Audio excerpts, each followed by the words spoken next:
Very very good morning everyone. सो chapter number 7 में हम लोग यूनिट नंबर 1 और यूनिट नंबर 2 दोनों फिनिश कर चुके हैं। यूनिट नंबर 1 में हमने बहुत सारी बातें देखी थी। किस चीज के बारे में देखी थी बेटा? हाँ, मार्केट फेलियर तो यूनिट 2 में देखा था ना। यूनिट 1 में क्या देखा था? हाँ, अपन ने 3 बातें देखी थी बेसिकली वहां पे, रिसोर्स एलोकेशन की, इनकम रिडिस्ट्रीब्यूशन की और स्टेबलाइजेशन की। सेंटर और स्टेट फाइनेंस के बारे में कुछ हमने बातें पढ़ी। फिर हमने यूनिट नंबर 2 में बहुत सारी बातें पढ़ी मार्केट फेलियर के बारे में, किस किस कारण से मार्केट फेल होता है। फिर हमने देखा गवर्नमेंट उसमें इंटरवेन करके कैसे उसे ठीक करती है। आज अब जो हम यूनिट चालू करेंगे वो देखो भाई, आपके पास जो नोट्स आए हैं, चैप्टर नंबर 7 यूनिट नंबर 3, नाम क्या है इसका? The process of budget making, sources of revenue, expenditure management and management of public debt. तो बेसिकली यहां पर हम जिसकी बात करेंगे वो है बजट। ठीक है, ये विंडो प्लीज क्लोज कर लो, बहुत ज्यादा आवाज आएगी और बहुत डिस्टर्बेंस आएगा इसके अंदर। चलो भाई, so the process of budget making, सबसे पहले हम 1 मिनट बात करेंगे ये बजट होता क्या है, उसके बाद हम बात करेंगे ये बजट बनता कैसे है, और फिर आगे जो ये टर्म्स दे रखे हैं revenue, expenditure management, public debt, इन सब की बातें आपको चैप्टर में करनी है। यूनिट बहुत छोटी सी है, बहुत सिंपल सी है, लेकिन जिसको थोड़ा सा बजट के बारे में आइडिया होगा उसको समझने में ज्यादा आसानी होगी। तो बेसिकली बजट होता क्या है मैं बताती हूँ। देखो, जब भी गवर्नमेंट अपना एक्सपेंडिचर और अपना एक्सपेक्टेड रेवेन्यू प्लान करती है, उस फाइनेंशियल प्लान को बेसिकली क्या बोला जाता है? बजट बोला जाता है। एकदम सिंपल लैंग्वेज में बात कर रही हूँ। क्या बोला मैंने? The financial plan of the government, किस चीज के बारे में? Of its expected revenue and planned expenditure, कि भाई आने वाले साल के अंदर हमको क्या एक्सपेंडिचर करना है और हमारे पास कितना और कहां से रेवेन्यू आ सकता है। बेसिकली इस चीज का जो फाइनेंशियल प्लान होता है उसे क्या कहा जाता है? बजट कहा जाता है। क्या इस बात में किसी को दिक्कत है? जिसको पता था बहुत अच्छी बात है, जिसको नहीं पता था उसको भी अब समझ में आ गया होगा। वो बजट है गवर्नमेंट का। ओके, उसके बाद सेकेंड चीज मैं ये बोलूंगी कि भाई कौन से साल के लिए वो इस चीज को डिटरमाइन करते हैं। तो जो बेसिकली फिस्कल ईयर होता है ना, फिस्कल ईयर के लिए डिटरमाइन किया जाता है। तो फिस्कल ईयर के लिए बेसिकली डिटरमाइन किया जाता है। और उसके बाद फिस्कल ईयर मैम होता क्या है? तो fiscal year can be a period of 12 month, कोई से भी मंथ से चालू होकर 12 मंथ का पीरियड काउंट कर लो, फिस्कल ईयर हो सकता है। जैसे कि अपने यहाँ पर 1 अप्रैल से 31 मार्च अपन लोग लेकर चलते हैं। ठीक है, जो आपका कैलेंडर ईयर होता है वो भी 12 मंथ का होता है। सो फिस्कल ईयर अलग अलग जगह पे अलग अलग मंथ से वो लोग बेसिकली काउंट करते हैं। ठीक है, सो मेरा मेन फोकस क्या है आज पे? Process of budget making. बात समझ में आ गई क्या? बजट बनता कैसे? सबको पता है कि भाई 1 फरवरी को बजट पढ़ा जाता है, वो बहुत सारे देर तक वहां पर बातें चलती है बजट की, उसमें बताते हैं कि क्या खर्चा करेंगे, कहाँ करेंगे, कैसे करेंगे, कहाँ से मेरे पास रेवेन्यू आएगा, टैक्स में क्या क्या चेंजेस होंगे। लेकिन ये इतना आसान नहीं है। ऐसा तो नहीं है ना कि हमारे फाइनेंस मिनिस्टर कौन है? अच्छा, हमारा करंट फाइनेंस मिनिस्टर कौन है? ओके, तो श्रीमती निर्मला सीतारमण जी ना डायरेक्टली अपना एक मतलब पेपर लेकर आती है और जाकर पढ़ देती है, वहां पे सब सुनते हैं और सब मान लेते हैं। ऐसा हो सकता है क्या? हमारे देश में तो बिल्कुल भी नहीं हो सकता कि भाई कोई एक जना कुछ बोले और सब उसको मान ले आराम से। तो ये तो पॉसिबल ही नहीं है। तो इसीलिए इतने एक जो ये दिन घटता है ना बजट वाला, 1 फरवरी वाला, ये आने से पहले बहुत सारा काम बेसिकली किया जाता है। उसे कोई क्या बोलते हैं? The process of budget making. तो बेसिकली वहां तक पहुंचा कैसे जाता है पहले आपको ये बताया जाएगा। ठीक है, क्लियर है? हम लोग क्या पढ़ने वाले हैं पहले ये पता होना चाहिए, इसलिए कि आपको वो क्लैरिटी है कि हम क्या पढ़ने वाले?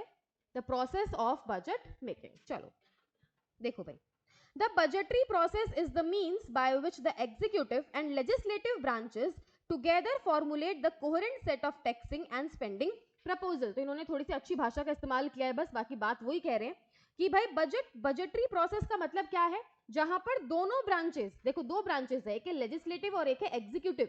लेजिस्लेटिव का मतलब है जो रूल्स बनाते हैं, okay, those who make the rules, और एग्जीक्यूटिव का मतलब है जो उनको इंप्लीमेंट करवाते हैं। तो भाई एक ऐसा प्रोसेस जिसमें कि जो भी स्पेंडिंग प्रपोजल्स है, स्पेंडिंग प्रपोजल का मतलब है जो भी आने वाला खर्चा है, करवाने वाला खर्चा है, उसके बारे में, और टैक्सेशन, बेसिकली इन चीजों के बारे में आपकी एग्जीक्यूटिव और लेजिस्लेटिव ब्रांच मिलकर क्या करती है बेटा? एक प्लान फॉर्मुलेट करती है। उसी प्लान को क्या बोला जाता है? बजटरी प्रोसेस बोला जाता है।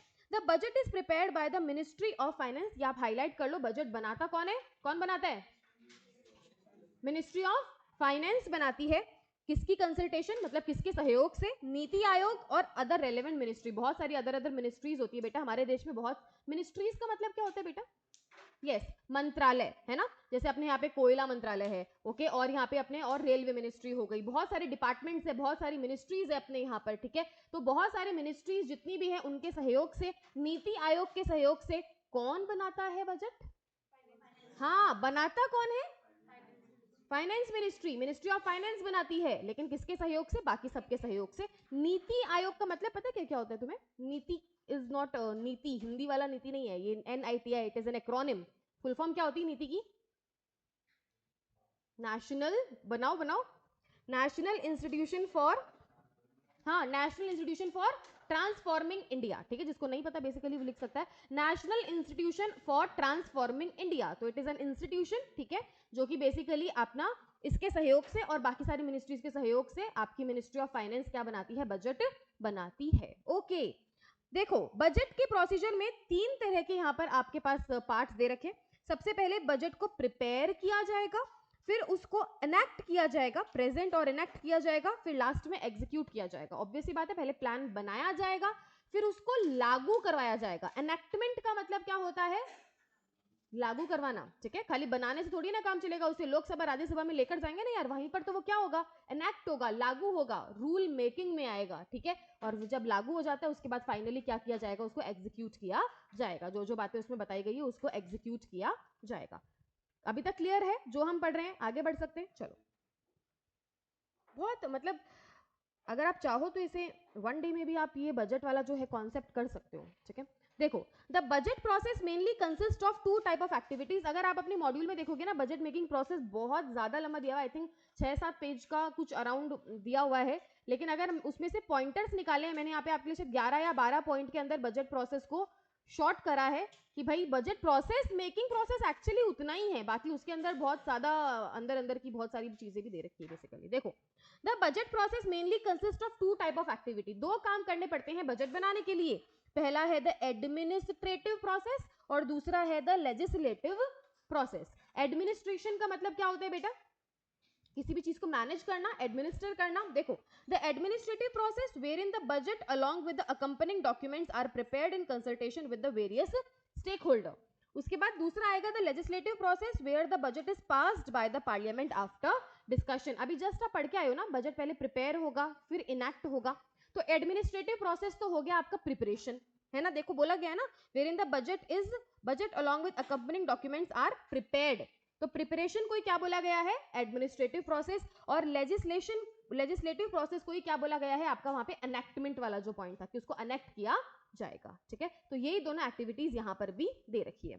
उसके बाद देखो, फाइनली आपका चालू होता है the process of budget making. Budget बनाए कैसे? देखो, अगर आपको गवर्नमेंट का बजट बनाना है, तुम खुद सोचो, अगर सरकार को यह तय करना है कि इस साल मेरा कितना खर्चा होना चाहिए, तो सबसे पहले जितने भी डिपार्टमेंट्स है सरकार के, गवर्नमेंट डिपार्टमेंट्स है और गवर्नमेंट मिनिस्ट्रीज है, उनसे डाटा तो लेना पड़ेगा ना, डेटा लेना पड़ेगा ना कि भाई आज समझो मिनिस्ट्री ऑफ फाइनेंस है, तुमको साल में कितने रुपए का खर्चा चलेगा, ठीक है। या फिर आपके एजुकेशन डिपार्टमेंट है, उसको कितने रुपए का खर्चा चाहिए, ट्रांसपोर्टेशन है उसको कितने रुपए का खर्चा चाहिए। तो सारे डिपार्टमेंट से डेटा कलेक्ट करोगे तो ही तो एस्टिमेशन बिठा पाओगे ना कि इस साल टोटल खर्चा सरकार को कितना करना पड़ेगा। तो सबसे पहले क्या करेंगे बजट मेकिंग में?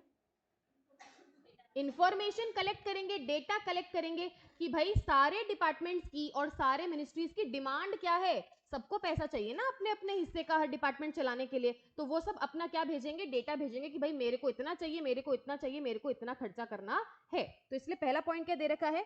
The detailed estimate of expenditures are prepared by ministries and department. पहले सारी मिनिस्ट्रीज और सारे डिपार्टमेंट अपने एक्सपेंडिचर का क्या लगाएंगे? एस्टिमेशन लगाएंगे, अंदाजा लगाएंगे, सरकार को भेजेंगे। उसके बाद देखो, pre-budget consultations are done by union finance minister with the finance ministers and chief minister of states, various stakeholder and interested group। देखो सीधी सी बात है कि उन्होंने अपना सारा बजट, मतलब सारा का सारा एक्सपेंडिचर का एस्टिमेट भेज दिया कि यार इतना इतना खर्चा हमें इतने इतने टाइम में बेसिकली चाहिए होगा। अब फाइनली क्या होगा बेटा? जो फाइनेंस मिनिस्टर है, ओके, फाइनेंस मिनिस्टर कौन है हमारे यहाँ पे? हाँ, तो वो क्या करेंगे, प्री बजट कंसल्टेशन करेंगे। देखो यार, सबको साथ में बिठा के कंसल्ट करना जरूरी है, जिससे पहले कि सीतारमन जी सारा का सारा बजट फाइनलाइज करें, एक पेपर पर नोट डाउन करें, उससे पहले कंसल्टेशन लेना जरूरी है। तो कंसल्टेशन में बेसिकली कौन कौन बैठ रहा है, सारे स्टेट्स के सीएम बैठेंगे, ओके, सारे मिनिस्ट्रीज के रिप्रेजेंटेटिव बैठेंगे, उसके बाद बैठेंगे स्टेक होल्डर। स्टेक होल्डर क्या होता है, किसी भी चीज का स्टेक होल्डर कौन होता है पता है, जिसको उस चीज में इकोनॉमिकली इंटरेस्ट होता है। जैसे कि ना एक कंपनी होती है, उस कंपनी का स्टेक होल्डर कौन कौन होता है, जिसको उस कंपनी में फाइनेंशियली क्या है, इंटरेस्ट है। जैसे कि उसके डेटर को होगा, हाँ, क्रेडिटर को होगा डेफिनेटली, गवर्नमेंट को होगा है ही, उसके इन्वेस्टर्स को है, उसके कस्टमर्स को है, बैंक को इंटरेस्ट है उसमें, तो वो सब क्या कहलाते हैं, उस कंपनी के stakeholder. In the same way यहाँ पर जितने भी इंटरेस्टेड ग्रुप्स और स्टेक होल्डर्स हैं, जैसे कि इन्होंने बहुत सारे एग्जांपल्स यहाँ पे ले रखे हैं, जैसे कि industry association, social and welfare sector, labour organisation, expert from NITI Aayog, economist, ये सबकी मदद से, ये सबको साथ लेकर, सारे के सारे स्टेट्स के सीएम्स को साथ लेकर हमारे जो फाइनेंस मिनिस्टर हैं वो क्या करते हैं, प्री बजट कंसल्टेशन करते हैं। बजट पास होने से पहले, बजट प्रेजेंट करने से पहले कंसल्ट किया जाता है। बात समझ में आई क्या? आगे, the budget is presented in the parliament. फिर फाइनली क्या करेंगे, बजट को पार्लियामेंट में प्रेजेंट किया जाएगा। The budget document contain information of receipt and expenditure of the current year and the previous year. जब भी बजट पार्लियामेंट में प्रेजेंट किया जाता है, दो फिगर्स के साथ प्रेजेंट किया जाता है। एक तो आने वाले मतलब करंट ईयर, जिस साल के लिए बजट बेसिकली वो बना रहे हैं, उस साल के एस्टिमेट कि क्या खर्चा होना चाहिए, हो सकता है बेसिकली, और कितना रेवेन्यू आ सकता है, और प्रीवियस ईयर के एक्चुअल डेटा, जो साल बीत गया उसका तो कौन सा डेटा प्रेजेंट किया जाएगा, अरे वो तो हो गया ना, तो वो तो पता ही है कितना खर्चा लगा और कितनी इनकम हुई है, तो उसका तो एक्चुअल डेटा, और आने वाले मतलब करंट ईयर का कौन सा डेटा, एस्टिमेटेड डेटा। इन दोनों डेटा के साथ बजट प्रेजेंट किया जाता है, कहां पे, पार्लियामेंट के अंदर, ओके। उसके बाद फिर अपनी स्पीच की बात आएगी बजट की। देखो, the budget speech of the finance minister is usually in 2 parts. ये खाली आपको बताने के लिए यहाँ पर बताया गया है, आप इतना भी समझ सकते हो कि भाई बजट की स्पीच दी जाती है, ठीक है। बेसिकली 2 पार्ट्स में दी जाती है। फाइनेंस मिनिस्टर जो है ना, वो 2 पार्ट में बजट की स्पीच को डिवाइड करता है। पहले में क्या बताएगा, part A of the budget speech gives an outline of the prevailing macro economic situation of the country and budget estimates for the next financial year. 2 बातें बताएगा पार्ट ए के अंदर। एक तो मेरे देश के अंदर करंट इकोनॉमिक सिचुएशन क्या चल रही है, ये जो मैक्रो इकोनॉमिक इंडिकेटर्स है ना, जितने भी, जैसे कि अनएम्प्लॉयमेंट हो गया और ये सब एक्सचेंज रेट्स हो गई, तो ये जितने भी आपके बेसिकली मैक्रो इकोनॉमिक इंडिकेटर हैं, ये मेरे देश में करंटली क्या चल रहे हैं, और आने वाले साल में खर्चे का अनुमान लगाया क्या है मैंने, वो सारी बातें वो पार्ट ए में करेगा। पार्ट बी में क्या करेगा, part B of the budget speech detail the progress of the government has made on various developmental measure, the direction of the future policies, government's tax proposal for the upcoming financial year। आने वाले साल में government कौन से taxation rates लेकर आ रही है, government ने कौन कौन से डेवलपमेंटल मेजर, देश को डेवलप करने के लिए कौन कौन से प्रावधान रखे हैं इस बजट के अंदर, और फ्यूचर पॉलिसीज क्या है सरकार की, ये बातें कौन से पार्ट में डिस्कस करी जाएगी, पार्ट बी के अंदर। तो बजट स्पीच के कितने पार्ट है, 2 पार्ट है। पहले के अंदर तो बेसिकली पता है क्या डिस्कस कर रहे हो, फैक्ट और फिगर डिस्कस कर रहे हैं, यार इतना खर्चा इस साल में लगाना हमको है, इस जगह पर लगाना है, ठीक है। पार्ट बी में वो क्या डिस्कस कर रहे हैं, कॉन्सेप्चुअल बातें डिस्कस कर रहे हैं, जैसे कि इस बार देश को डेवलप करने के लिए कौन से प्रावधान है, हमारी फ्यूचर पॉलिसी क्या है, और हमारा टैक्सेशन पॉलिसीज क्या रहेगी। इन दोनों पार्ट में बजट को जब स्पीच दी जाती है तो ये 2 हिस्सों में बांटकर वो प्रेजेंट करते हैं।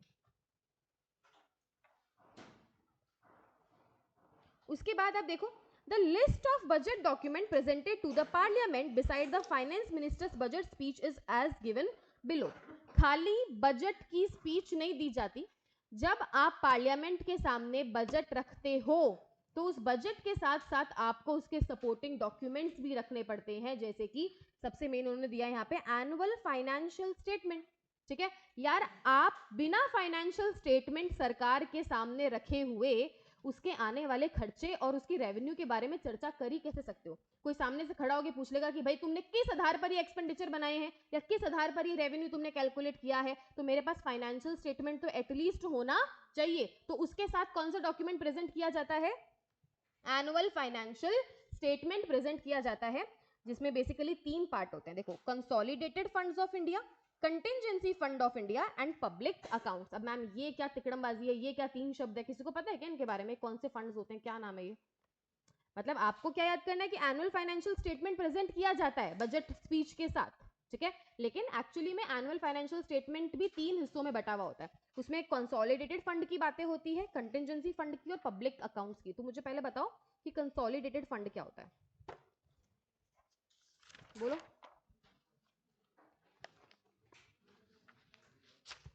तो चलो, जिसको नहीं पता उसके लिए आई थिंक लास्ट में डेफिनेशन है क्या, या सिर्फ पब्लिक अकाउंट्स के बार देखना पड़ेगा। देखो लास्ट में ना सिर्फ डेफिनेशन ही डेफिनेशन दी है, होना चाहिए होना चाहिए। एक मिनट रुको यार,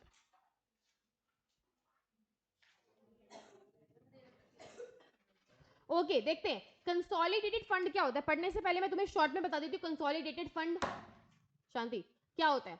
गवर्नमेंट के जितने भी जनरल रेवेन्यूज और जनरल एक्सपेंडिचर्स होते हैं वो कौन से अकाउंट से ट्रांसफर होते हैं और कौन से अकाउंट में ट्रांसफर होते हैं, कंसोलिडेटेड फंड्स ऑफ इंडिया। जैसे कि जितना भी आपका टैक्स का पैसा आता है वो कहाँ आता है, कंसोलिडेटेड फंड के अंदर आता है। तो इसीलिए वो कंसोलिडेटेड फंड के अंदर जो मेजर रेवेन्यूज, जनरल एक्सपेंडिचर होता है वो वहां पर इकट्ठा होता है, ठीक है, समझ गए। वो कंसोलिडेटेड फंड है। एक होता है कंटिजेंसी फंड, आपको पता है, समझो किसी भी मतलब अपने देश के अंदर कहीं पर भी कोई डिजास्टर हो गया, ठीक है, या फिर कोई नेचुरल कैलेमिटी हो गई, तो उस टाइम पर जो फंड काम में लिया जाता है वो कौन से फंड से लिया जाता है, कंटिजेंसी। कंटिजेंसी का मतलब ही वही होता है ना कि अचानक कोई विपदा आ गई, ओके, सो कंटिजेंसी फंड उसके लिए यूज होता है। और एक होता है आपका पब्लिक अकाउंट्स। पब्लिक अकाउंट्स में बेसिकली कहां कौन से पैसा होता है, जो गवर्नमेंट ना, मतलब गवर्नमेंट के बिहाफ पे वहां पे रखा हुआ है लेकिन वो सरकार का नहीं है।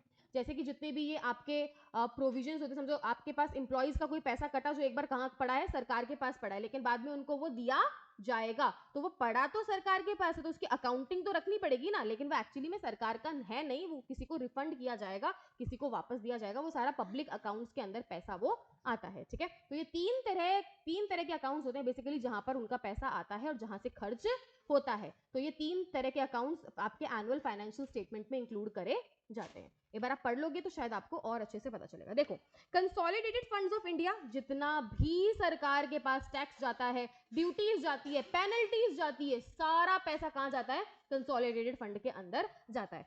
देखो all revenue received, loan raised, all money received by the government in the repayment of loan are credited to the consolidated fund of India. सारा पैसा वहीं जाता है। And all expenditure of the government are incurred from this fund, ठीक है, सारा खर्चा यहीं से होता है, सारा पैसा यहीं पर आता है।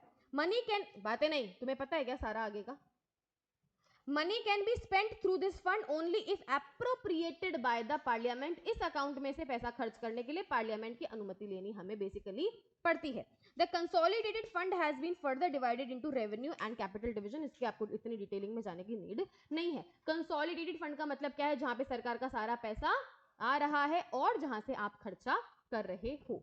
उसके बाद contingency fund, a fund placed at the disposal of the president to enable him, एक मिनट, to make advances to the government to meet urgent and unforeseen expenditure। वही बात मैंने बोली ना कि भाई इस पर बेसिकली प्रेसिडेंट इसमें से खर्चा कब करता है, जब कोई अर्जेंट खर्चे की जरूरत हो या अनफोर्सीन कोई घटना घट गई हो, तो पैसा कहां से लिया जाता है, कंटिजेंसी फंड से लिया जाता है। Contingency fund enables the government to meet the unforeseen expenditure and does not require the prior legislative approval। चक्कर है ना यार, देखो अर्जेंटली कोई पैसा कहीं पर किसी स्टेट में भेजना है, वहां कोई अचानक से विपदा हो गई, आपदा आ गई, ठीक है, अब वहां पर अगर मैं कंसोलिडेटेड फंड से पैसा भेजूंगी तो पहले तो एक तो किसकी परमिशन लगेगी, हाँ पार्लियामेंट की परमिशन लगेगी। अब उसकी परमिशन लेने में ही दिमाग खराब हो जाएगा, इतना टाइम लग जाएगा, जबकि वहां पे नीड कैसी है, अर्जेंट नीड है। इसलिए प्रेसिडेंट को क्लियर राइट होता है कि आप कंटिजेंसी फंड से पैसा अपने हिसाब से निकाल कर दे सकते हो, जिसको भी जहां पर अर्जेंट रिक्वायरमेंट है, वहां पर कोई प्री अप्रूवल की नीड नहीं होती, इसीलिए वो अकाउंट अलग बनाया गया है, ओके, कंटिजेंसी नाम से।